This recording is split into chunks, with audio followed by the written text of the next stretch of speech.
2. Prescripción adquisitiva extraordinaria. Para la prescripción extraordinaria, se requieren igualmente los requisitos básicos de toda prescripción adquisitiva. 1. Cosa susceptible de posesión. 2. Posesión útil y continua. 3. Tiempo de posesión. En este caso basta con posesión irregular. En efecto, conforme al artículo 2510 N1, para la prescripción extraordinaria no es necesario título alguno y se presume de derecho la buena fe, salvo en el caso que exista un título de mera tenencia. Se ha sostenido que aunque basta la posesión irregular, la posesión debe ser útil, es decir, no viciosa, pero ello se ha discutido, según se mencionó. Por último, está presente aquí la comentada regla del artículo 2510 N3. La existencia de un título de mera tenencia hará presumir mala fe, y no dará lugar a la prescripción, a menos de concurrir estas dos circunstancias. A. Que el que se pretende dueño no pueda probar que en los últimos 10 años se haya reconocido expresa o tácitamente su dominio por el que alega la prescripción. B. Que el que alega la prescripción pruebe haber poseído sin violencia, clandestinidad ni interrupción por el mismo lapso de tiempo. En cuanto al transcurso del tiempo, se exige posesión por 10 años, lapso primitivamente de 30 años. Se abrevió a 15 por ley N 6162 y, posteriormente, a 10, por 16.952. La prescripción extraordinaria corre contra toda persona y no se suspende, recordándose la duda sobre la suspensión entre cónyuges. Prescripción adquisitiva de otros derechos reales. Para otros derechos reales, que es posible igualmente ganar por prescripción, con algunas excepciones. Señala el artículo 2512 que los derechos reales se adquieren por la prescripción de la misma manera que el dominio, y están sujetos a las mismas reglas, salvas las excepciones siguientes. 1. El derecho real de herencia y el descenso se adquieren por la prescripción extraordinaria de 10 años. 2. El derecho de servidumbre se adquiere según el artículo 882, es decir, solo las servidumbres continuas y aparentes pueden ganarse por prescripción de 5 años. Tratándose del derecho real de herencia, debe tenerse en cuenta que también puede ganarse por prescripción de 5 años, en el caso en que se ha obtenido la posesión efectiva. La adquisición del dominio por la prescripción.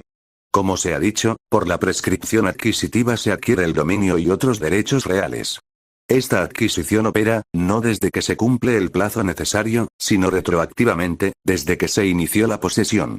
La doctrina da distintos fundamentos para esta retroactividad, como la presunción de que el anterior propietario abdicó de su dominio antes de iniciarse la posesión, que debe protegerse a terceros que ya durante la posesión contrataban con el poseedor teniéndolo por dueño, etc. Varias consecuencias origina esta retroactividad. Por ejemplo, 1. El poseedor queda dueño de los frutos producidos durante la posesión, aunque haya estado de mala fe.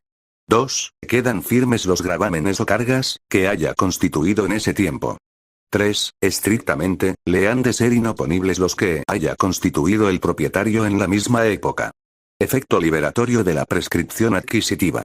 Aparte de lo dicho, se ha planteado también, en doctrina, que la prescripción adquisitiva provoca un efecto extintivo de las cargas o derechos reales constituidos sobre la cosa por el anterior dueño, antes de entrar a poseerla el que ahora la adquirió por prescripción.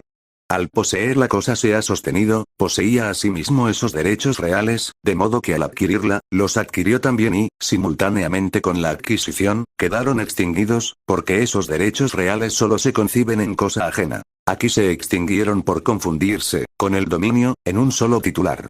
A tal efecto suelen llamarle usucapión liberatoria, que parece preferible reemplazar por la denominación de efecto liberatorio de la usucapión.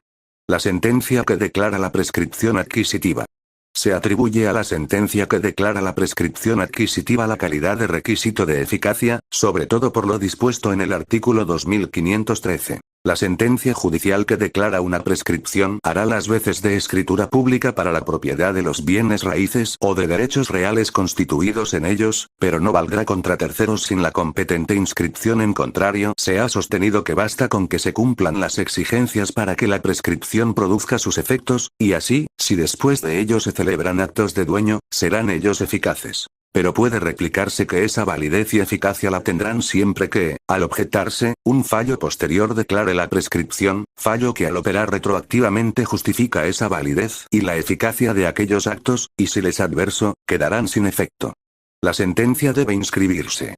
Como el modo es la prescripción, la inscripción no es tradición. Solo se establece para mantener la historia de la propiedad inmueble y como medida de